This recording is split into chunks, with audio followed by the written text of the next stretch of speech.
کی طرف صلی اللہ تعالیٰ علیہ وآلہ وسلم اور آداب زندگی کے متعلق یہ جو باقی وقت بچتا ہے اس کے متعلق چند احادیث پاک جو آج کی نشست کے لیے میں نے مختص کی ہیں یہ انشاءاللہ تعالیٰ میں بیان کروں گا۔ آپ لوگوں سے میری درخواست کی ہے کہ انتہائی توجہ کے ساتھ یہ مختصر سی گفتگو ہے، آپ نے اس کو سماعت فرمانا ہے۔ یہ حدیث پاک جو میں آپ کو سنانے لگا ہوں اس کے راوی حضرت سیدنا انس بن مالک رضی اللہ تعالیٰ عنہ، آپ رسول اللہ کے صحابی ہیں۔ آپ فرماتے ہیں کہ قال رسول اللہ صلی اللہ تعالیٰ علیہ وآلہ وسلم الہدیۃ تذہب بالسمع والبصر۔ غور کرنا اس بات کے اوپر، الہدیۃ تذہب بالسمع والبصر۔ آقا علیہ الصلوۃ والسلام نے فرمایا یہ جو ہدیہ ہوتا ہے، تحفہ دینا ہوتا ہے، فرماتے ہیں یہ بصارت کو بھی لے جاتا ہے اور یہ سماعت کو بھی لے جاتا ہے۔ غور کرنا اس بات کے اوپر، کس بات کی طرف اشارہ ہے؟ جو بندہ ہدیہ دیتا ہے، جو بندہ تحفہ دیتا ہے، تو جس کو تم تحفہ دیتے ہو اس کی بصارت بھی چلی جاتی ہے، دیکھنے والا معاملہ بھی چلا جاتا ہے، سننے والا معاملہ بھی چلا جاتا ہے۔ کس طرح؟ یعنی تحفے دینے سے دل کے اندر محبت آتی ہے۔ جب آپ کسی کے گھر جاتے ہیں، کسی رشتہ دار کے گھر جاتے ہیں، آپ اس کے لیے کوئی تحفہ لے کر جائیں، یہ آداب زندگی میں سے کسی کے گھر یاد رکھیں خالی ہاتھ نہیں جانا چاہیے۔ آپ جائیں کچھ تحفہ ساتھ لے کر جائیں۔ جب آپ تحفہ ساتھ لے کر جائیں گے تو کیا ہوگا؟ اس بندے کے دل کے اندر آپ کی محبت پیدا ہوگی۔ یعنی تحفوں کا جس وقت آپ تبادلہ کرتے ہیں، وہ آپ کو دیتا ہے، آپ اس کو دیتے ہیں، تو دل کے اندر ایک پیار پیدا ہوتا ہے، محبت پیدا ہوتی ہے۔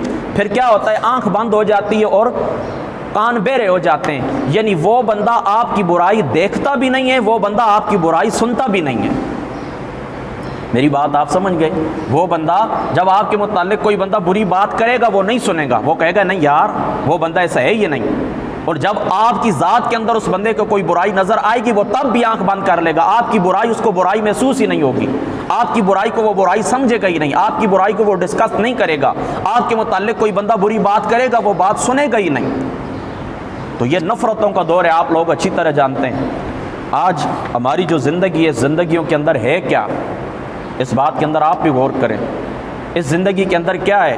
رشتہ داروں سے نفرت ہے، پڑوسیوں سے نفرت ہے، عزیز رشتہ داروں سے نفرت ہے، اسی طریقے سے اپنے جو دوست احباب ہیں، جو چاہنے والے ہیں، جو پڑوسی ہیں، جو ہمارے مسلمان بہن بھائی ہیں، سوائے نفرتوں کے کچھ بھی نہیں ہیں۔ تو اس دور کے اندر ہمیں عمل کرنا چاہیے اس بات کے اوپر کہ تحفے دینے چاہیے۔ آقا علیہ الصلوۃ والسلام کے اس فرمان کو عام کرنا چاہیے۔ جس سے ملاقات کے لیے جائیں تحفہ لے کر جائیں، وہ آپ کے پاس آئے تحفہ لے کر آئے، تو کیا ہوگا؟ دلوں کی نفرتیں کم ہوں گی، دلوں کے اندر محبت آئے گی، غیبت کرنے کا جو رجحان ہے وہ ختم ہوگا۔ اسی طریقے سے معاشرے کے اندر باہم محبت پھیل جائے گی۔ تو محبت کو پھیلانے کا یہ نسخہ ہے کہ ایک دوسرے کو تحفے دیا کریں۔ میں آپ کو ایک بات اور بھی بتاتا ہوں، چلو انشاءاللہ تعالیٰ آخر میں وقت باقی بچا تو بتاؤں گا۔ اب آگے بڑھتے ہیں، یہ حدیث پاک یہاں پر مکمل ہوئی ہے۔ آگے بڑھتے ہیں، آقا علیہ الصلوۃ والسلام نے فرمایا، حضرت ام المؤمنین سیدتنا عائشہ صدیقہ رضی اللہ تعالی عنہا، آپ اس حدیث پاک کی راوی ہیں۔ آپ فرماتی ہیں کہ آقا علیہ الصلوۃ والسلام نے فرمایا کہ طاعۃ النساء ندامۃ، فرما عورتوں کی تابعداری کرنا ندامت کا باعث بنتا ہے۔ غور سے سننا اس بات کے اوپر، عورتوں کی تابعداری کرنا کیا ہے؟ ندامت کا باعث بنتا ہے۔ کیا مطلب؟ کہ جو لوگ اپنی فکر استعمال نہیں کرتے، جو لوگ اپنی سوچ استعمال نہیں کرتے، اللہ تعالیٰ نے جو عقل دی ہے اس سے کام نہیں لیتے، آنکھیں بند کر لیتے ہیں، اور جس طرح گھر کی خواتین کہتی ہیں اس کی پیچھے چلتا رہتا ہے، تو معاشرے کے اندر اس بندے کو کیا ہوگا؟ ندامت محسوس ہوگی۔ معاشرے کے اندر اس بندے کو ندامت اٹھانا پڑے گی۔ لہٰذا اس بات کو آپ نے یاد رکھنا ہے کہ یہ اس بات سے اللہ تعالیٰ منع نہیں کرتا، نہ رسول پاک صلی اللہ تعالیٰ علیہ وآلہ وسلم۔ آپ کے فرامین کے اندر کہیں پر اشارہ ملتا ہے، بیویاں جو ہوتی ہیں، خواتین جو ہوتی ہیں، عزت کے لائق ہوتی ہیں، ان کی عزت کرنی چاہیے، ان کا احترام کرنا چاہیے، ان کے حقوق ادا کرنے چاہیے۔ لیکن جن معاملات کا تعلق ان سے نہیں ہے، جن معاملات کا تعلق ان سے نہیں ہے، دیکھیں آپ کاروبار کے جو معاملات ہیں آپ اچھی طرح جانتے ہیں، میں نے کس بندے سے کس طرح ڈیل کرنا ہے، کاروبار مارکیٹ کے حالات کیا ہیں، ملک کے حالات کیا ہیں، انٹرنیشنلی حالات کیا ہیں۔ تو خواتین چونکہ گھروں کے اندر بیٹھنے والی ہوتی ہیں، لہٰذا ان معاملات کے اندر ان سے مشورہ نہیں کرنا چاہیے۔ ان معاملات کے اندر آپ اپنی عقل سے کام لیں، معاشرے کے اندر آپ نے جانا ہے، معاشرے سے بات آپ نے کرنی ہے۔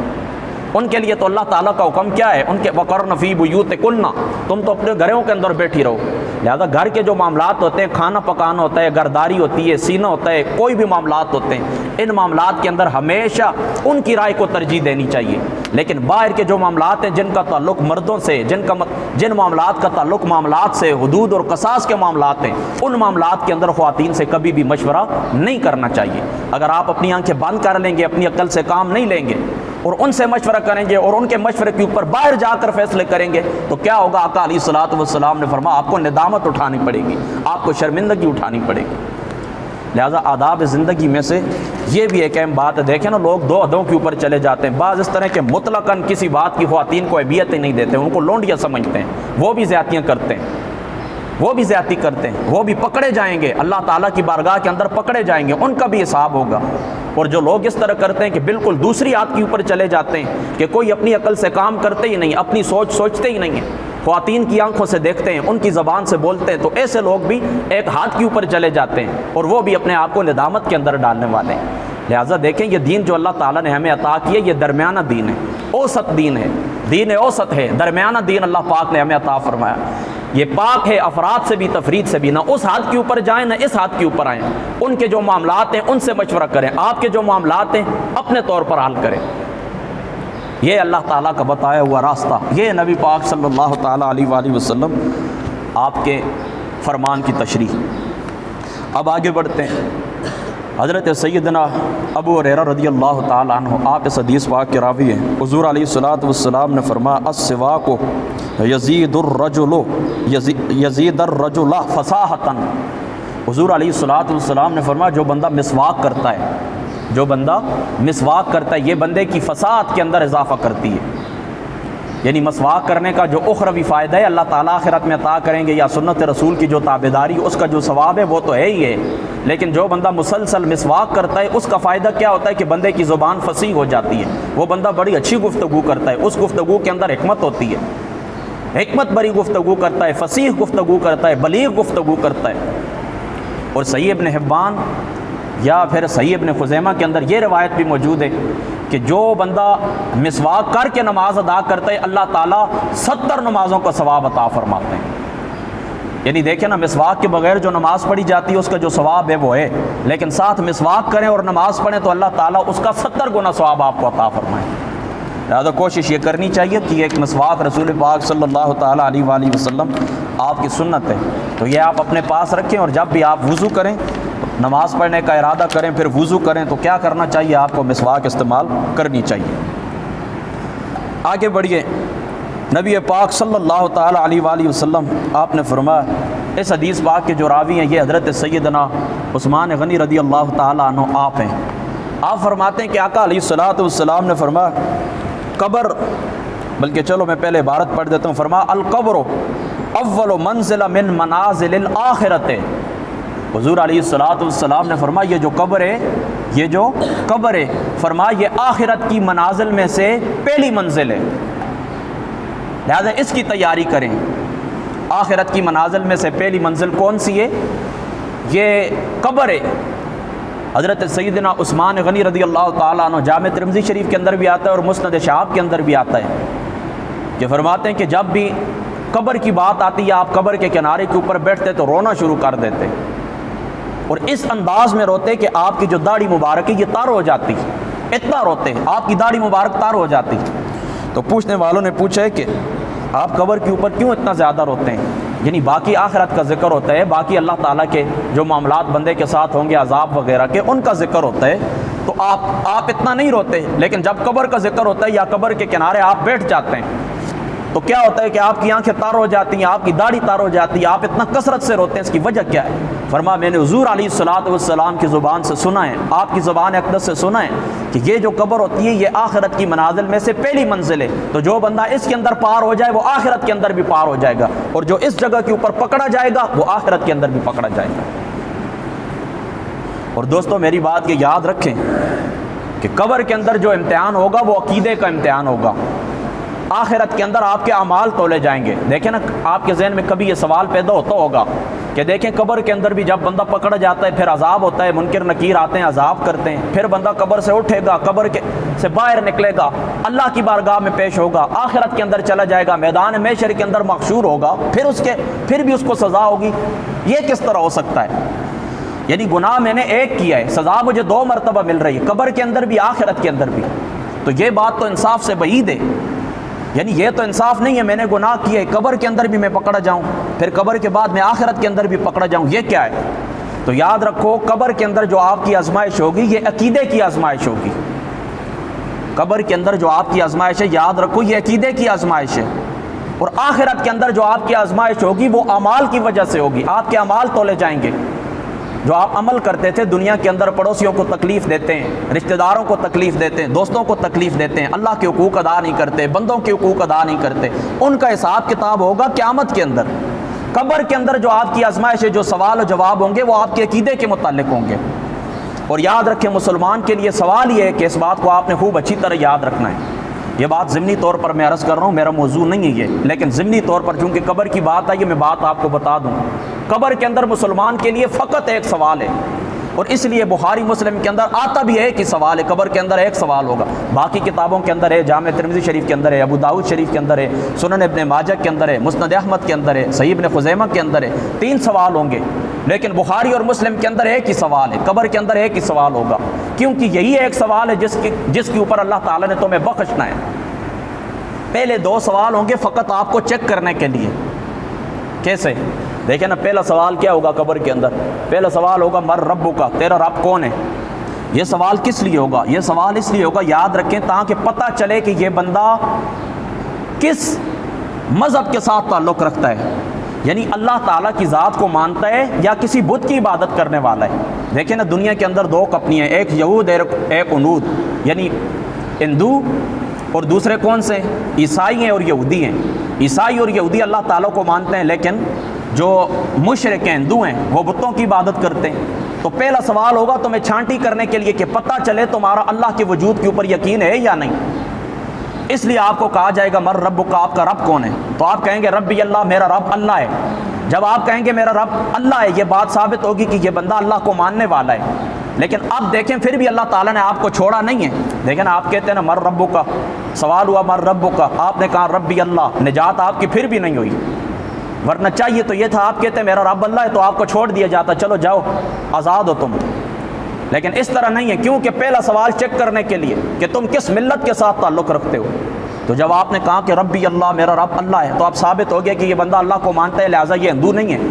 لیکن اب اللہ کو ماننے کا اقرار تو یہودی بھی کرتے ہیں، عیسائی بھی کرتے ہیں۔ پھر دوسرا سوال ہوگا چیک کرنے کے لیے کہ ما دینوں کا، تیرا دین کیا ہے؟ آپ کہیں گے میرا دین الاسلام، میرا دین اسلام ہے۔ تو اب ثابت ہو گیا کہ یہ بندہ یہودی بھی نہیں ہے، یہ بندہ عیسائی بھی نہیں ہے، بلکہ یہ بندہ کون ہے؟ یہ بندہ مسلمان ہے۔ اب تمہارا مسلمان ہونا ثابت ہو گیا، اب تم سے اور کوئی سوال نہیں ہے، مسلمان ہو گئے ہو نا۔ قبر کے اندر یہ ثابت ہو گیا کہ یہ بندہ مسلمان ہے، ہندو بھی نہیں ہے اور اس طریقے سے عیسائی اور یہودی بھی نہیں ہے۔ پہلے 2 سوال اس لیے کیے گئے تھے، جب یہ بات ثابت ہو گئی کہ تم مسلمان ہو، فرما مسلمان سے اب کوئی سوال بھی نہیں ہے، مسلمان سے ایک ہی سوال ہے، ما کنت تقول فی ھذا الرجل بمحمد صلی اللہ تعالی علیہ وآلہ وسلم، بتا اس ذات محمد مصطفیٰ کے متعلق دنیا کے اندر تو کیا کہا کرتا تھا۔ تو دوستو اس مقام کی تیاری کرو، قبر کے اندر فقط تمہارے پاس ایک ہی سوال ہوگا، حضور محمد مصطفیٰ کی ذات اقدس کے متعلق دنیا کے اندر تو کیا کہا کرتا تھا۔ دیکھیں نا، ما کنت تقول فی، یہ کان یکون جس وقت مضارع کے اوپر داخل ہوتا ہے نا تو ماضی استمراری کا فائدہ دیتا ہے۔ ماضی استمراری اس کو کہتے ہیں کہ ماضی کے اندر جو معاملہ بار بار ہوتا رہے۔ تو اب سوال یہ ہوگا کہ حضور محمد مصطفیٰ کے بارے میں تو کیا کہا کرتا تھا، صرف ایک مرتبہ نہیں کہ ایک مرتبہ کہہ دیا تھا، پوری زندگی کے اندر تیرا طریقہ کیا تھا، یعنی جب ممبر کے اوپر بیٹھتا تھا بتا محمد مصطفیٰ کے متعلق کیا کہا کرتا تھا، ان کی شانوں کو کھول کھول کے بیان کرتا تھا یا یہودیوں کی طرح جب ان کی شان کی بات آتی تھی تو اس کے اوپر ہاتھ رکھ لیا کرتا تھا۔ بتا جب درس حدیث دیا کرتا تھا تو حضور محمد مصطفیٰ کی شان، حضور محمد مصطفیٰ کا ادب، حضور محمد مصطفیٰ کے اولیاء کا ادب، حضور محمد مصطفیٰ کی اہل بیت کا ادب، حضور محمد مصطفیٰ کے صحابہ کا ادب اپنی اولادوں کو، اپنے شاگردوں کو بتایا کرتا تھا یا چھپا لیا کرتا تھا، آگے نکل جایا کرتا تھا۔ بتا جب مسجد کے اندر نماز پڑھا کرتا تھا تو بتا اس نماز کے اندر تجھے تم وہ ہو کہ تم یہ کہو کہ نماز کے اندر حضور محمد مصطفیٰ کا خیال آ جائے تو نعوذ باللہ فلاں فلاں سے بھی بدتر ہے، یہ کہتے تھے؟ یا کوئی نماز تمہاری تصور مصطفیٰ سے خالی نہیں جایا کرتی؟ بتا جب بازار کے اندر ہوتا تھا تمہاری یاد، تمہارا دل مدینہ منورہ کی یاد سے معمور ہوا کرتا تھا، نور نلا نور ہوا کرتا تھا، یا بازار کی ان بول بلیوں کے اندر تو کھو جایا کرتا تا؟ بتا جس شخص کے ہاتھ کے اندر بیعت کی تھی، جس شخص کے ہاتھ کے اوپر ہاتھ دیا تھا، اس لیے دیا تھا کہ یہ بندہ محمد مصطفیٰ کی آل میں سے ہے، اس لیے دیا تھا کہ یہ بندہ محمد مصطفیٰ کا محب ہے، ان کے در تک پہنچانے والا ہے، یا اس لیے دیا تھا کہ یہ حضور محمد مصطفیٰ صلی اللہ تعالیٰ علیہ وآلہ وسلم کی ملت کا غدار ہے، آپ کی امت کو، آپ کے دین کو نقصان پہنچانے والا ہے؟ دوستو یہ ایک سوال آپ سے ہوگا، یاد رکھیں اس بات کو۔ لہذا جب ممبر پہ بیٹھیں، جب نماز کے لیے آئیں، بازار جائیں، زندگی کے اندر چلیں، بیٹھیں، اٹھیں، کھائیں، پئیں، ہر معاملے کے اندر حضور محمد مصطفیٰ کی ذات کو مقدم رکھیں۔ یاد رکھیں یہ برادریاں جو ہوتی ہیں یہ برباد کرتی ہیں، برادریاں پیچھے کر دو، برادریوں نے قبر کے اندر کام نہیں آنا ہے، ذات مصطفیٰ آگے ہونی چاہیے، ذات مصطفیٰ مقدم ہونی چاہیے، جن کے صدقے خدا نے 18,000 جہان پیدا فرمائیں ان کی ذات اقدس مقدم ہونی چاہیے، ان کی ذات اقدس آگے ہونی چاہیے، باقی دنیا کی رشتہ داریاں، پیریاں، فقیریاں سب پیچھے ہونی چاہیے۔ ہر مقام کے اندر، ہر جگہ کے اندر جب ذات مصطفیٰ مقدم ہوگی، اللہ تعالیٰ قبر کے اندر آپ کی قبر مبارک کو روشن کریں گے، اللہ تعالیٰ سکون عطا فرمائے۔ تو یہ بات اب تھوڑی لمبی ہو گئی ہے، مختصراً میں آپ کو یہ بتانا چاہتا ہوں کہ آقا علیہ الصلوۃ والسلام کے فرمان کے مطابق یہ جو قبر ہے تو یہ آخرت کی منازل میں سے پہلی منزل ہے، لہذا ہمیں چاہیے کہ اس کی تیاری کریں۔ کتنا؟ ہاں جی 5 منٹ اور کریں۔ حضرت ابو ہریرہ رضی اللہ تعالیٰ عنہ آپ اس حدیث پاک کے راوی ہیں، حضور علیہ الصلوۃ والسلام نے فرمایا کہ قال رسول اللہ فرما آمار امتی، حضور علیہ الصلوۃ والسلام نے فرمایا میری جو امت کی عمریں ہیں یہ کتنی؟ ما بین 60 الی 70، فرما 60 اور 70 کے درمیان میری امت کی اوسط عمر ہوگی۔ کتنے سال؟ 60 یا 70، اس کے درمیان میری امت کی اوسط عمر ہوگی۔ اور فرما وَأَقَلُّهُمْ مَنْ يَجُوزُ ذَلِكَ، حضور علیہ الصلوۃ والسلام کی ذات اقدس نے فرما بہت کم لوگ ہوں گے، بہت کم لوگ ہوں گے جو اس عمر سے تجاوز کریں گے، یعنی 60 اور 70 سے بہت کم لوگ ہوں گے جو آگے چلے جائیں گے، یعنی ان کی عمر 75 برس ہو جائے گی، 80 برس ہو جائے گی۔ تو یاد رکھو دوستو کہ آج ہمیں اللہ تعالیٰ کی ذات اقدس نے موقع عطا فرمایا، ہم زندہ ہیں۔ دیکھیں امام غزالی لکھتے ہیں خیال العلوم کے اندر، فرماتے ہیں بندہ قبر کے اندر چلا جائے اور اس سے اللہ تعالیٰ توفیق دے وہ سوال و جواب آپ سے کر سکے، تو آپ اس سے سوال کریں کہ دنیا کے اندر اگر تجھے واپس بلایا جائے کیا تیری تمنا ہے؟ وہ کہے گا میری فقط ایک تمنا یہ ہے میں دنیا کے اندر واپس چلا جاؤں اور 2 رکعت نماز ادا کر لوں، بس اس کے علاوہ کچھ بھی نہیں۔ یعنی جب نماز کی، اللہ تعالیٰ کی عبادات کی وہ اہمیت اس کے سامنے آ جاتی ہے، وہ کہتا ہے اللہ تعالیٰ مجھے دنیا کے اندر واپس بھیجے، فقط میں 2 رکعت نماز ادا کر لوں۔